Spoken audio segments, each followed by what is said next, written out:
Olá, nossa aula hoje vai ser sobre parede celular e suas estruturas. A parede celular, ela fornece todas as características que geram uma sustentação mecânica para toda a planta, como é o exemplo aqui dessa Sequoia sempervirens, a maior árvore conhecida, desde as pequenas ervas, as grandes árvores, o suporte mecânico é dado pela parede celular. Essa parede celular, ela envolve cada uma dessas células, e no caso dessa secção transversal da folha, aqui, onde passa por uma nervura, encontramos várias células de diferentes tipos, como a do parênquima palissádico e lacunoso aqui, onde todas essas células aqui só têm parede primária, parede celular primária. Já aqui encontramos paredes celulares secundárias, além da parede primária. Então, aqui são os elementos condutores do xilema, e aqui são fibras libriformes e fibras do floema aqui embaixo, posto que aqui é a região condutora do floema. Então, na região condutora do floema só tem parede primária nas células. Já as células das fibras, elas apresentam parede primária e secundária. Os elementos de vaso do xilema que conduzem à seiva bruta também têm parede primária e secundária. Qual que é a constituição da parede celular? A parede celular tem vários constituintes, como aqui nós encontramos também aqui células com parede primária, e células com parede primária aqui também, e aqui células com parede secundária. Então, a constituição ela é extremamente variável entre as células, mas três componentes a gente destaca, que é a celulose, a hemicelulose e as pectinas. Esses constituintes formam uma matriz, juntamente com os demais constituintes, que vão estar presentes tanto na parede primária quanto na parede secundária. No caso das células epidérmicas, ainda ocorre cutina e cera, e nas células com parede secundária, pode ocorrer uma impregnação com suberina ou com lignina. Alguns desses constituintes serão detalhados aqui, como é a celulose, a hemicelulose e as pectinas. Todos esses são carboidratos, onde a celulose tem a molécula formada por várias glicoses unidas, então ele é a celulose é um polímero da glicose, a hemicelulose e as pectinas também são polímeros, sendo que a celulose é uma longa cadeia não ramificada, a hemicelulose é uma cadeia curta e ramificada, e as pectinas não são ramificadas e são curtas também.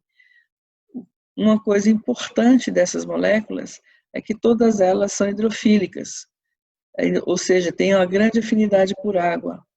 Isso significa que a parede celular primária, ela sendo constituída principalmente por esses componentes, ela é altamente hidratada. Isso significa que, pela parede celular, podem se difundir na solução da água, formada pela a solução da água, que contendo, então, de pequenos solutos, vai possibilitar a difusão dessas substâncias na parede celular. Então, a parede celular não é um empecilho para a comunicação do citoplasma da célula com o ambiente, não. A parede celular primária, ela é uma importante via de comunicação da célula com o ambiente. Comparativamente, se para você pensar numa estrutura da parede celular, as células têm parede primária e têm parede secundária. A maioria delas só tem parede primária e alguns tipos celulares têm parede secundária. Se a gente for pensar comparativamente com aquilo que a gente tem de ideia, mais ou menos esse tecido aqui corresponde ao que seria o arranjo de uma parede primária, onde os fiapos aqui seriam fibras de celulose e as microfibrilas de celulose estariam em diferentes orientações, formando uma trama, de tal sorte que essa trama, ela é possível ela esgarçar. Então, é como se fosse assim, de diferentes direções. Então, a parede celular primária, ela está passível de crescer, porque o contato entre uma fibrila de celulose e a outra é por poucos pontos, porque eles estão em diferentes direções, e então o contato entre uma microfibrila e a outra é por pontos específicos. Já na parede secundária, as fibrilas de celulose, elas ficam formando camadas, na verdade, 3 camadas, e essas camadas, elas têm um sentido só de deposição das microfibrilas, de tal sorte que existe muito contato entre uma microfibrila e a outra, e então existe muita interação química entre essas microfibrilas, principalmente são pontos de hidrogênio. No caso da parede secundária, são várias pontes de hidrogênio entre uma microfibrila e a outra. Já no caso da parede primária, são poucas pontes de hidrogênio, né? Então, por conta da orientação das microfibrilas.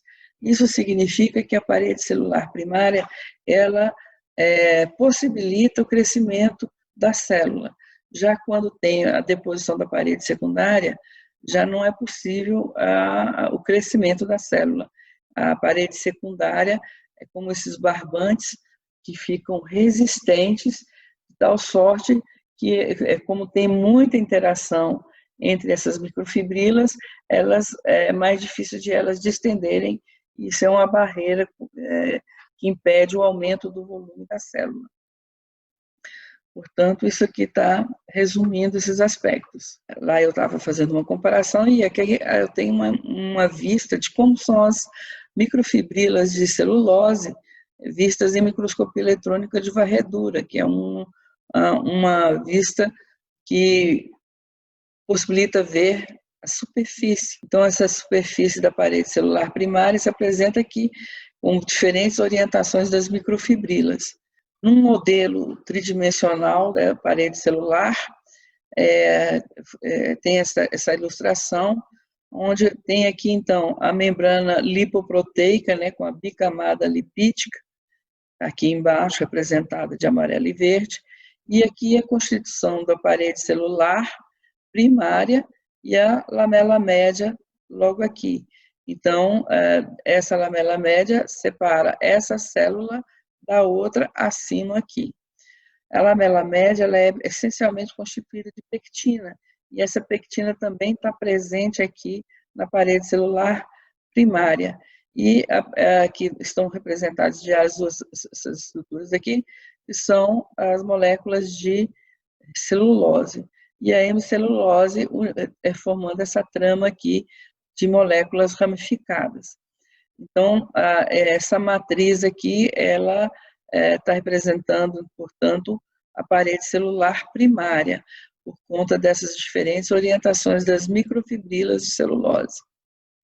Já a parede secundária está representada aqui, onde estão mostrando principalmente as microfibrilas de celulose, né, como se elas estivessem sendo representadas perpendiculares ao plano aqui.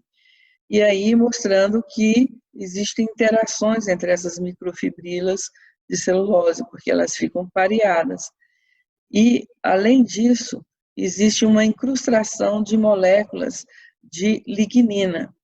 Diferentemente da celulose, hemicelulose e da pectina, que são hidrofílicas, a lignina ela é hidrofóbica, ela não tem afinidade pela água. A lignina apresenta uma repulsão pela água.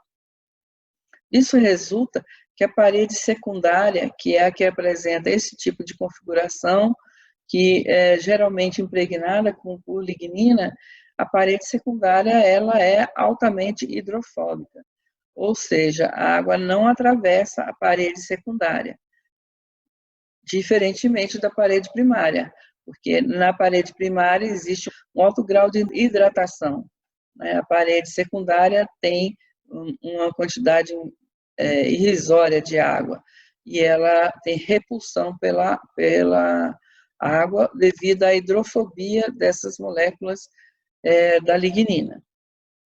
Você leia, por favor, as funções da lignina em voz alta para a sua aprendizagem. Então, com base nessas explicações, você pode identificar qual dessas duas aqui é uma vista de MEV de parede primária e de parede secundária? Pause novamente o vídeo para identificar. Então, aqui está identificada a resposta. Então, note que a parede primária tem as fibrilas em diferentes orientações, enquanto que a secundária tem orientações específicas. Então, numa camada tem numa direção, e aqui está mostrando a outra camada que está aqui embaixo, tem noutra direção, em termos de organização das microfibrilas de celulose. Então, aqui a gente está mostrando só essas microfibrilas, mas além desses constituintes, ainda tem outros constituintes, como a gente já mencionou. Então, devido a essa questão da orientação, principalmente, a parede celular primária, ela permite o crescimento, enquanto que a parede secundária não permite o crescimento. E, na verdade, as células que apresentam parede secundária, no final do seu processo de especialização, geralmente elas têm o citoplasma morto, ele acaba morrendo. Isso está relacionado com a função que essas células vão desempenhar nos tecidos. Aqui tem uma ilustração de células pétreas que estão presentes na pera, no araticum, são muito comuns, elas têm um aspecto como se fosse arenoso, e a gente identifica que, nesse limite aqui, a parede celular primária dessa célula, aqui a parede celular primária dessa célula, essa linha mais escura, e tudo isso aqui é a parede secundária. E aqui é o lúmen, que é o espaço onde havia o citoplasma, que nesse caso já morreu. Então, note que aqui toda essa espessura aqui é de parede secundária. E note também que aqui tem umas estruturas que atravessam a parede secundária, que são as pontuações. No caso aqui são pontuações simples, numerosas pontuações simples. Essa pontuação simples aqui, por exemplo, ela tem ramificação. Então, é preciso distinguir que nessa célula aqui, que tem parede secundária, também tem a parede primária, que é a primeira parede a ser depositada, depois é que é depositada a parede secundária. Aqui está sendo mostrada a estrutura da parede celular de 3 células vizinhas umas das outras, onde tem aqui uma fibra com o lúmen dela, aqui outra fibra com o seu lúmen, e esse aqui é um elemento de vaso. Esse elemento de vaso tem aqui, então, uma parede celular, que é uma parede secundária, e mais externamente a parede primária. Entre essas células, nota-se essa região mais escura, que é a lamela média. A lamela média, ela separa as 3 células entre si, e cada célula tem uma parede primária e uma parede secundária. Nota-se também que, especialmente aqui nesse elemento de vaso, que a parede celular secundária, ela tem 3 camadas. Essas 3 camadas, elas são chamadas de camada S1, que é a mais externa, S2 e S3. Notar que S1, ela foi a primeira camada sintetizada, e depois veio a síntese, e como a síntese ela vem do citoplasma, então a última camada sintetizada está mais próximo de onde estava o citoplasma. Estava o citoplasma porque agora ele já está morto nessa célula que já se especializou, já formou aqui a célula totalmente especializada. E então aqui a S3 é a última camada. Essas camadas da parede celular secundária se devem a diferentes orientações das fibrilas de celulose, ora seguindo numa direção, ora seguindo em outra direção e em outra direção. Então, isso resulta em camadas e resulta como se fosse formando uma cinta, que contribui para o impedimento do crescimento celular, além do fato de que a parede secundária, sendo hidrofóbica, também não tem passagem de água aqui. Consequentemente, há uma limitação da comunicação dessas células, que vão se comunicar, nós vamos ver mais adiante, por pontuações. Mas aonde não tem pontuações, a parede secundária fica aqui íntegra e aí não tem passagem de substâncias aqui. Onde é que estava a membrana plasmática? Ela estava nessa região aqui e o citoplasma estava aqui. Nessa altura só ficaram resíduos, somente resíduos, né? Então a célula está morta, porque está relacionado com a função de transporte e de sustentação mecânica que essas células que têm parede secundária desempenham. Identifiquem essas regiões nessa mesma micrografia. Então aqui tem a resposta. Compare a parede celular primária e a parede secundária sobre esses diferentes aspectos, para você verbalizar, porque verbalizar ajuda a gravar. Então, pause o vídeo e compare. Por exemplo, em relação à espessura, a parede celular primária ela é mais delgada do que a parede secundária. Prossiga. De onde vem a parede primária? A parede primária ela vem do processo de divisão celular, onde a célula-mãe tem a sua própria parede e vai ser sintetizada uma nova parede aqui, separando as duas células filhas. Então, é uma parede nova aqui. Como que ocorre essa síntese? Ela ocorre inicialmente com as vesículas do Golgi depositando a pectina, que vai formar a lamela média, e aí, nos dois lados aqui, nos dois extremos, a pectina vai sendo depositada e as vesículas vão coalescendo e formando a membrana plasmática dessa célula filha e a membrana plasmática dessa outra célula filha. E vai formando o que a gente chama de fragmoplasto, que vai crescendo do centro para a periferia.